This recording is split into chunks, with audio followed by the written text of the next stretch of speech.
Aujourd'hui, chers frères et sœurs en Christ, que la grâce, la paix et la miséricorde de notre Seigneur Jésus-Christ vous soient abondamment multipliées. Shalom et bienvenue dans cette nouvelle vidéo de 7 minutes de pain quotidien du 22 août 2026. Nous poursuivons notre lecture dans le livre de Actes des Apôtres, chapitre 16. Et nous allons lire aujourd'hui le verset 23.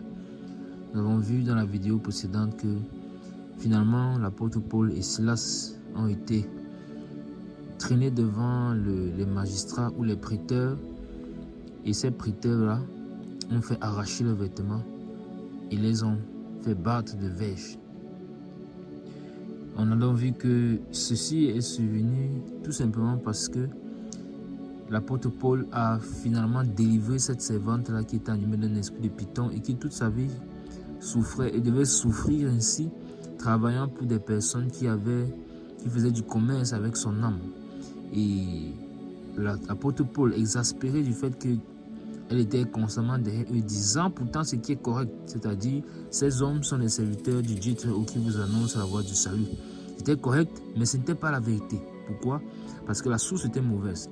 Parce qu'il ne peut sortir d'une source de l'eau bonne et de l'eau mauvaise. Alors, puisque la source est mauvaise, c'est un esprit de python, c'est le diable qui est derrière, alors cela n'est pas la vérité, car en lui, il n'y a point de vérité. Il ne se trouve que des mensonges en lui. Alors, les apôtres ont été traités, tirés devant les magistrats, traînés devant les magistrats et flagellés ainsi. Mais le Seigneur a permis que Timothée en soit épargné, comme ça a été le désir dans le cœur de l'apôtre Paul. Et nous avons également vu cela. Alors, les hommes qui les ont traités, évidemment, c'était ceux pour qui cette femme travaillait, ceux qui manipulaient l'âme de cette servante. Et on a vu que le désir de cupidité dans le cœur de l'homme l'amène à faire des choses terribles. Ils avaient pris comme ça captif une femme qui devait vivre dans cette souffrance-là pendant tous ses jours sur la terre, passer à côté du but pour lequel le Seigneur l'a mis sur la terre, a permis qu'elle vienne sur la terre. Alors chaque homme sur la terre en réalité a un but.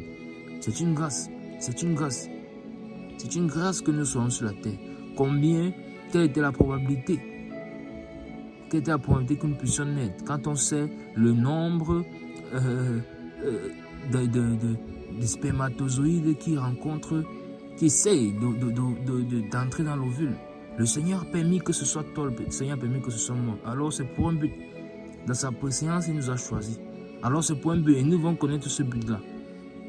Et tu ne peux connaître ce but que si tu es dans le Seigneur Jésus-Christ. Tu ne peux connaître ce but que si tu es en lui. Alors si tu n'as pas encore connu le Seigneur Jésus-Christ, tu n'as pas encore accepté, alors tu es comme cette femme. Ton âme est encore à la merci en réalité de l'ennemi. Ton âme est à la merci des choses du monde. Ton âme est à la merci des esprits. Tu penses que tu es vivant, mais en réalité tu es mort. Comme cette femme. Elle pensait être vivante, mais en réalité elle était morte. Morte pourquoi? Parce qu'elle travaillait pour notre royaume. Elle travaillait pour des gens. Donc si tu n'as pas accepté le Seigneur, en réalité, il n'y a pas de camp. Tu es en train de travailler pour Satan. Tu es en train de travailler pour l'ennemi. Et pour arrêter cela, il faut donc que tu acceptes le Seigneur Jésus-Christ dans ta vie. Et c'est simple. En te repentant de ta vie passée, puisque jusqu'ici tu l'as mené sans lui, ne sachant pas que tu as un but pour la terre, pour lequel tu es venu sur la terre, que tu as un but pour lequel le Seigneur t'a fait venir sur la terre, tu te repens de ta vie passée, de l'avoir mené cette vie-là, loin du Seigneur, sans chercher à connaître sa volonté. Tu viens à lui sincèrement de tout ton cœur, tu l'acceptes comme Seigneur et Sauveur. Et quand tu l'as fait, tu crois à son œuvre accomplie à la croix. Qu'il est le Fils de Dieu, qu'il est le Dieu véritable, le seul et qui donne la vie éternelle. Et donc justement, il t'accorde la vie éternelle lorsque tu l'as fait en te donnant son esprit. C'est son esprit qui est le gage de la rédemption, son esprit qui est le gage de la vie éternelle et qui te fait échapper au jugement. Car tous les hommes sur la terre ont le choix de venir au Seigneur ou le choix de ne pas le faire. Mais sauf que il viendra un temps où il y aura le jugement. Et chaque homme sera placé devant son choix, devant sa responsabilité. À cause du choix qu'il aura fait, il devra passer en jugement. Mais seul le sang de Christ peut nous couvrir. C'est pourquoi il faut venir sur sa couverture. Pourquoi il faut venir sur sa couverture, accepter le salut qu'il offre gratuitement, accepter sa main tendue. Alors une fois que tu l'as fait, baptise-toi, fais-toi baptiser, entre dans les eaux du baptême.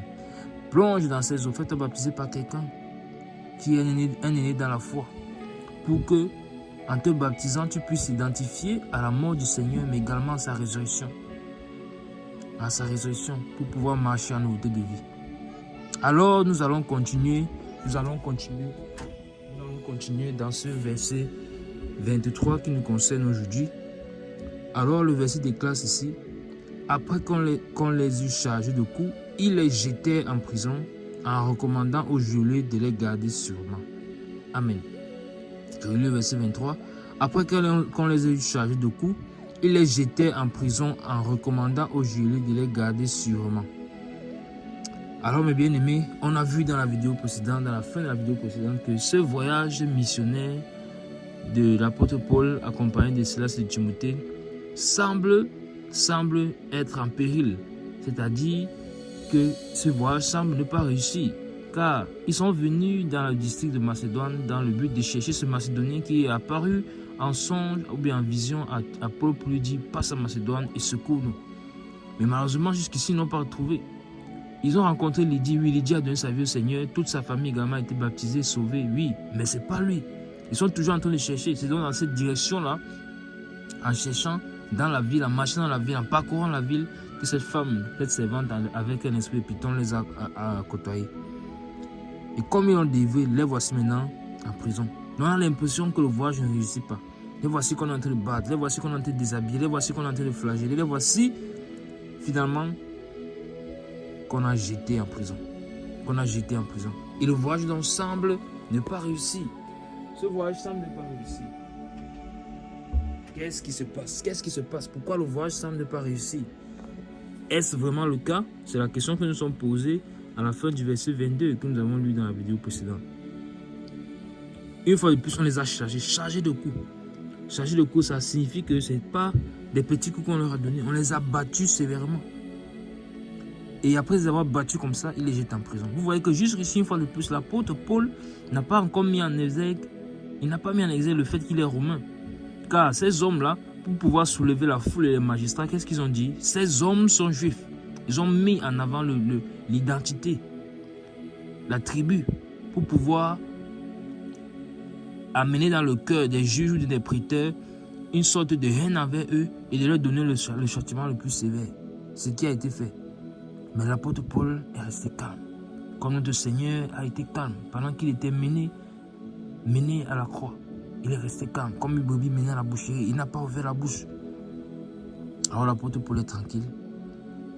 Est-ce que la mission a échoué? C'est des questions qui peuvent monter dans le cœur. C'est des choses qui peuvent se poser comme question. C'est là également qui lui avait décidé de venir avec l'apôtre Paul. C'est également des choses nouvelles pour lui. Puisqu'il était venu de Jérusalem, le voici maintenant ici en train d'être flagellé, en train de souffrir pour la cause du Seigneur. Mais est-ce que cela va-t-il les décourager? Mais la fin du verset 23 nous dit quelque chose. Ils ont été jetés en prison en recommandant aux geôliers de les garder sûrement. Amen.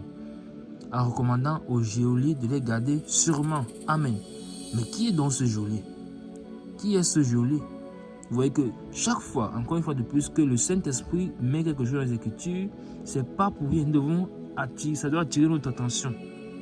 On a demandé aux geôliers de le garder sûrement. Alors, ce qui est sûr, c'est que voici déjà un homme. On dit le geôlier, donc c'est un homme.